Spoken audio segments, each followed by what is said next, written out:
नमस्कार। एक कल सोमवार को एक बहुत ही सकारात्मक समाचार भारत के लिए रिजर्व बैंक ऑफ इंडिया की तरफ से आया है, तो जिसका लाभ भविष्य में आने वाली पीढ़ियों को बहुत मिलेगा। यह खबर दैनिक जागरण में फ्रंट पेज में आई है। उसी के आधार पर ये समाचार मैं आपको दे रहा हूँ।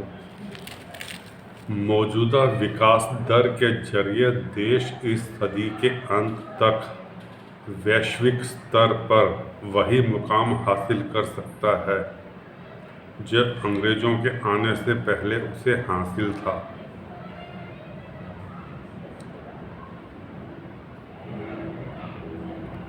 आपको खुशी हो रही हुई होगी ये समाचार।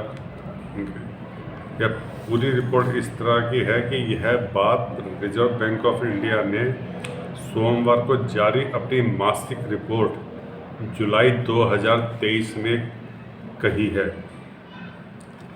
केंद्रीय बैंक ने पहले भी देश की अर्थव्यवस्था की प्रगति को लेकर बड़े अनुमान दिए हैं, लेकिन ऐसा आशावादी रुख पहली बार दिखा है।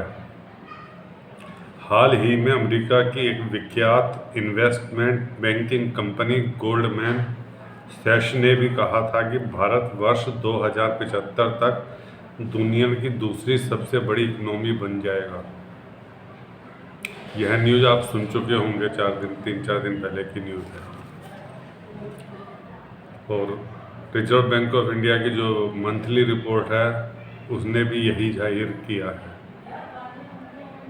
कि सदी के अंत तक गोल्डमैन सैक्स ने तो दूसरी अर्थव्यवस्था का है, हो सकता है कि प्रथम अर्थव्यवस्था हो जाए।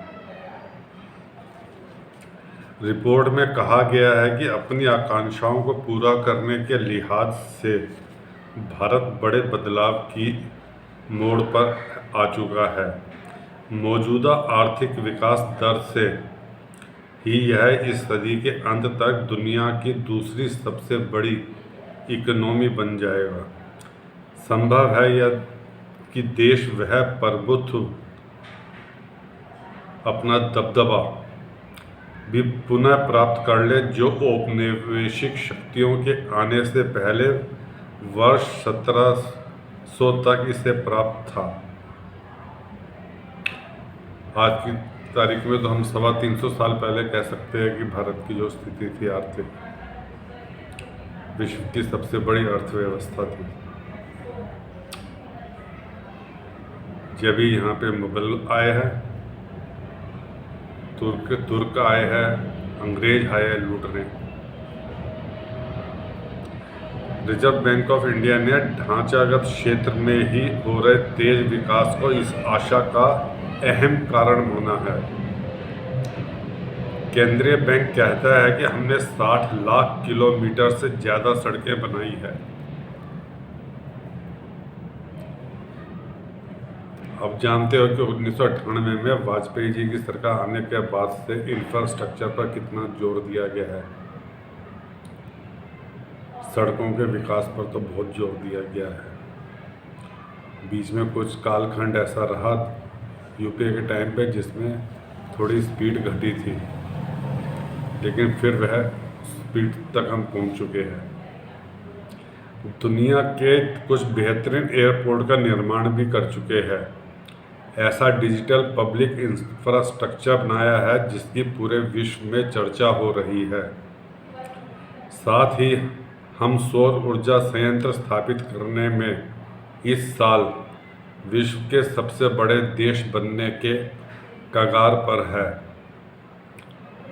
भारत बन रहा है श्रम आपूर्ति का भी बहुत बड़ा स्रोत।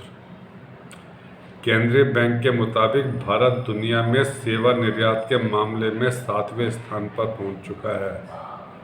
डिजिटलीकरण से कई तरह की नई संभावनाएं लगातार पैदा हो रही है।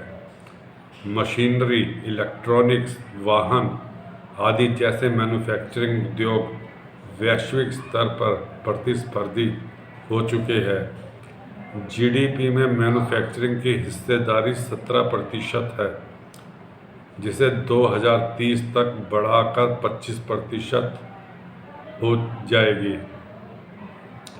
अपनी युवा जनसंख्या के दम पर भारत श्रम आपूर्ति का सबसे बड़ा स्रोत बन रहा है। इससे भारतीय विकास को जो गति मिलेगी वह अकल्पनीय होगी। भारत ने हरित ऊर्जा में कदम बढ़ा लिया है, जिसमें निवेश की अपार संभावनाएं हैं। विभिन्न अध्ययनों में ब्रिटिश शासन से पहले भारत की अर्थव्यवस्था का भी आकलन किया जा चुका है। पहले कैम्ब्रिज यूनिवर्सिटी के honorary fellow professor Ames Madison ने अपना एक अध्ययन में कहा है कि 11वीं से 17वीं सदी तक वैश्विक अर्थव्यवस्था में भारत की हिस्सेदारी 25% के आसपास रही थी। इस मामले में भारत पूरे पश्चिमी यूरोप की कुल अर्थव्यवस्था से भी आगे था। अंग्रेजों के शासन में यह हिस्सेदारी बहुत तेजी से गिरी। 1950 में वैश्विक अर्थव्यवस्था में भारत की हिस्सेदारी सिर्फ 3% रह गई थी।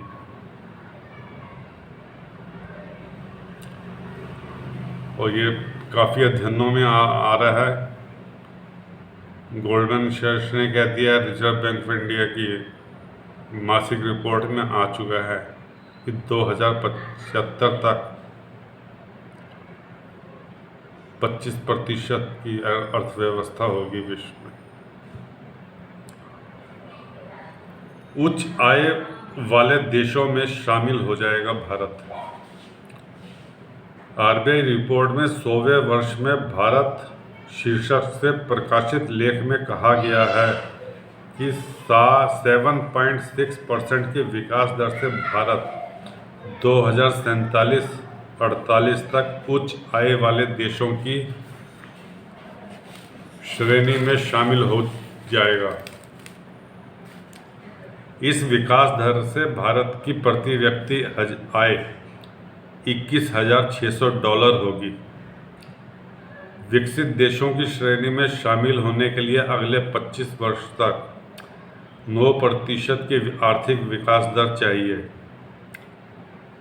इस दर से आज़ादी की 100वीं वर्षगांठ पर भारतीय अर्थव्यवस्था $49 ट्रिलियन अर्थात 49 लाख करोड़ डॉलर की होगी, जो प्रति व्यक्ति आय $30,351 होगी। और 2020-21 में भारतीयों की प्रति व्यक्ति आय $2,300 थी, जिसके वर्ष 2022-23 में $2,450 रहने का अनुमान है। हाँ, $2,450 और कहाँ $30,000, मतलब 10 गुना से भी ज़्यादा आय होगी एक औसत।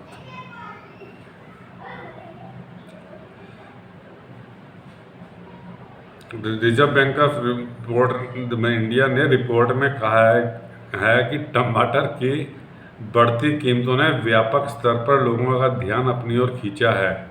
लेख में मुद्रास्फीति में तेज उतार चढ़ाव रोकने के लिए सप्लाई चेन में सुधार की वकालत भी की गई है। आरबीआई के deputy governor Michael Devvrat Patra की अगुवाई में लिखे लेख में कहा गया है कि टमाटर जल्द खराब होने वाली फसल है। इसकी कीमतों में बदलाव मौसम पर निर्भर करता है। ऊंची कीमतों का प्रभाव अल्पकालिक होता है।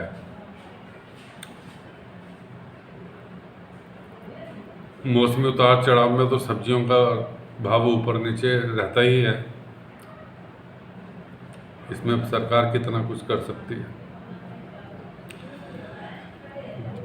ये रिपोर्ट दोस्तों आज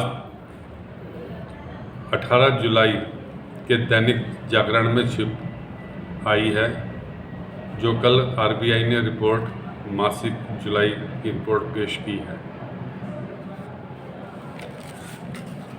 दोस्तों, इस वीडियो को लाइक कीजिए, कृपया सब्सक्राइब जरूर कीजिए और अपने जानने वालों को शेयर कीजिए, फॉरवर्ड कीजिए। धन्यवाद।